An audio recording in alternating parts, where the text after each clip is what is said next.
Versailles के महल में डर का माहौल था। रेवोल्यूशन की रात थी। हर कोना, हर रास्ता एक अजीब सी खामोशी में डूबा हुआ था, जैसे महल खुद भी आने वाले तूफान का इंतजार कर रहा हो। साल था 1779। ये वो साल था जब सब कुछ बदल गया, जब लोगों ने अपनी आवाज उठाई और एक नए युग की शुरुआत की। फ्रेंच कोर्ट की शान और शौकत लोगों के दिलों में उबल रहे गुस्से से बिल्कुल अलग थी। एक तरफ था रजसी जीवन और दूसरी तरफ थी आम जनता की भूख और प्यास। मरी, एक जवान नोबल वुमन, अपने कमरे में आगे पीछे घूम रही थी। उसका दिल उसकी छाती के अंदर ढोल की तरह बज रहा था। उसके चेहरे पर चिंता की लकीरें साफ दिख रही थी।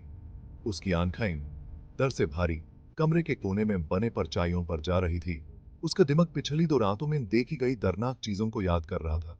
हर परछाई उसके लिए एक नई कहानी सुना रही थी, एक नया राज खोल रही थी।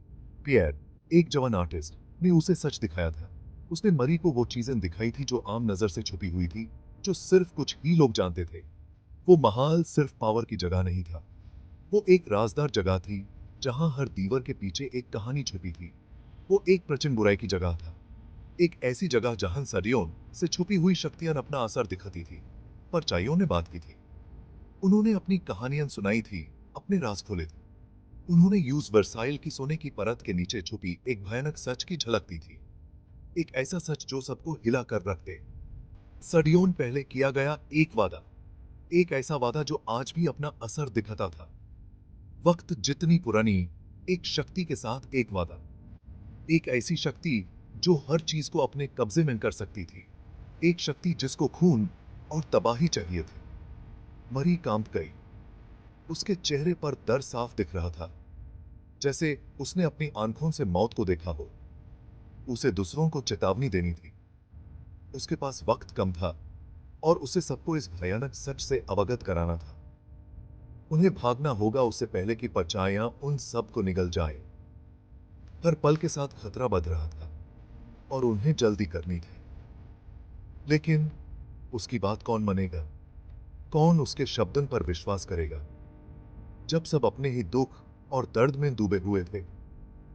जब रेवोल्यूशन उनके दरवाजे पर था, तो एक आर्टिस्ट और एक नोबल वुमन की परछाइयों और पुराने वादों के बारे में कौन सुनेगा?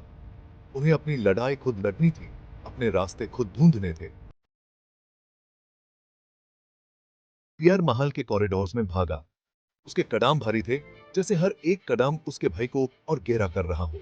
उसका दिल जोर से धड़क रहा था, जैसे उसकी छाती से बाहर निकल आएगा। हर एक धड़कन उसके मन में एक ही बात को दोहरा रही थी, देर हो रही है। उसे राजा तक पहुंचना था, उसे चेतावनी देनी थी। परछाइयां असली थी, वे सिर्फ उसके मन के भय नहीं थे, वे सचमुच वहां थी। उसने उन्हें अपनी आंखों से देखा है, उनके ठंडे स्पर्श को महसूस किया था, उनकी फुसफुसाहट सुनी थी, उनकी आवाजें अभी उसके कानों में गूंज रही। वे प्रचंड, शक्तिशाली और भूखे थे। उनकी भूख सिर्फ शरीर के लिए नहीं थी, वे आत्माओं को निगलने वाले थे। रेवोल्यूशन उनका काम नहीं था, लेकिन वे इस काउंस पर जीते थे। वे इस अफरा तफरी का फायदा उठाने वाले थे, अपने काले इरादों को अंजाम देने के लिए। वे अपने काले कामों के लिए लोगों के गुस्से का इस्तेमाल करेंगे। उनका मकसद सिर्फ तबाही लाना था और वे इस मौके का इंतजार कर रहे थे। वो भागते हुए राजा के कमरे में घुस गया। उसकी सांसें फूल रही थी, लेकिन उसके चेहरे पर एक आवश्यकता थी जो सब कुछ कह रही थी। गार्ड उसे रोकने के लिए आगे बढ़े, लेकिन उसके चेहरे की आवश्यकता ने उन्हें रुकने पर मजबूर कर दिया। उन्होंने कभी इतना भय नहीं देखा था। हुजूर, हम खतरे में हैं। ये सिर्फ एक बगावत नहीं है, ये कुछ और है, कुछ बहुत ही भयानक। यहाँ कुछ बुरा है, कुछ प्राचीन। ये आत्माएं हैं जो हमें नुकसान पहुंचाना चाहती हैं। हमें यहाँ से जाना होगा, अभी। हर पल के साथ खतरा बढ़ रहा है। राजा लुइस द 16 ने उसे घूर कर देखा। उसकी आंखों में एक अजीब सी ठंडक थी, जैसे उसने कुछ सुना ही ना हो। उसकी आंखों में सुनी और खाली डर का कोई निशान नहीं था, जैसे उसके लिए यह सब एक मजाक हो। शेस्पो जाना? और एक मुट्ठी भर किसानों को फ्रांस का भाग्य तय करने देना?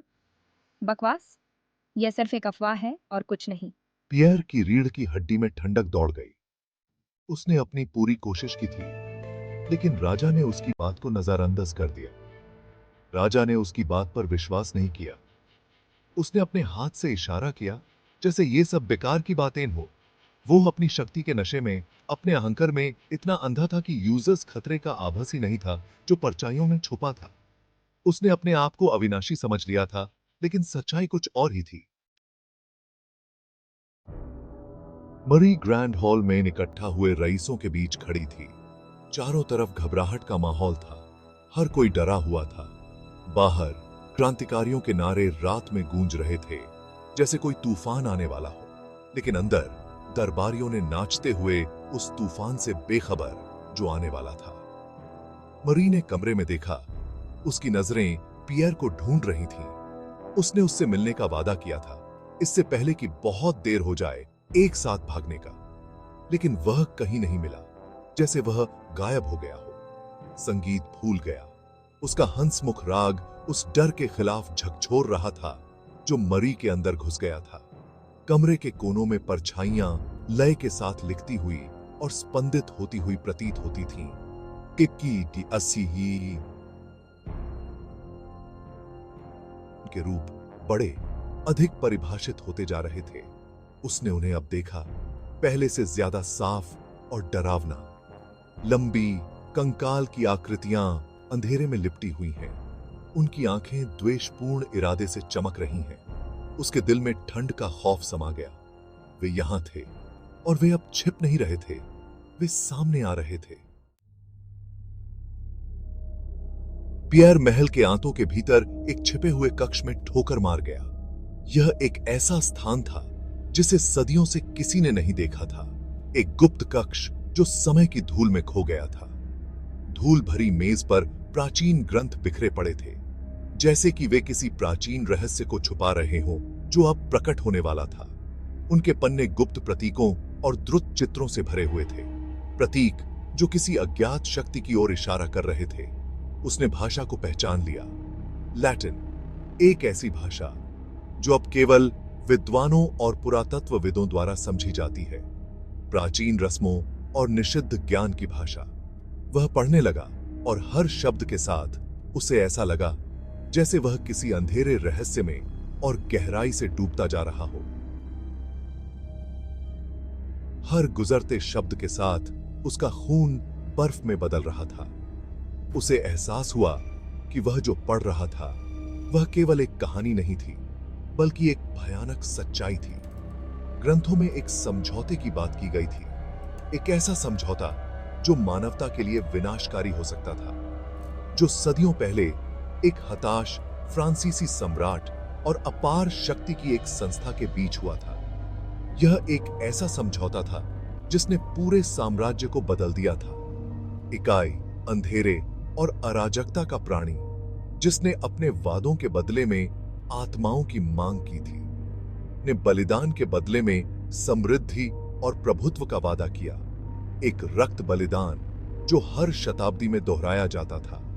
संधि को हर शताब्दी में नवीनीकृत किया गया था और हर बार निर्दोषों का खून बहाया गया था, जो निर्दोषों के रक्त से भर गया था। फ्रांसीसी क्रांति जो केवल एक राजनीतिक उथल-पुथल नहीं थी, बल्कि इस अंधेरे समझौते का परिणाम थी। पियरे को डरावनी दृष्टि से एहसास हुआ कि वह एक भयानक सच्चाई के सामने खड़ा था। केवल एक राजनीतिक उथल-पुथल नहीं थी, यह एक गहरी साजिश थी जो सदियों से चल रही थी। यह रक्त की भेंट थी, एक ऐसा बलिदान जो हर बार निर्दोषों की जान लेता था। उसे मैरी के पास जाना था। उसे चेतावनी देनी थी, इससे पहले कि बहुत देर हो जाए।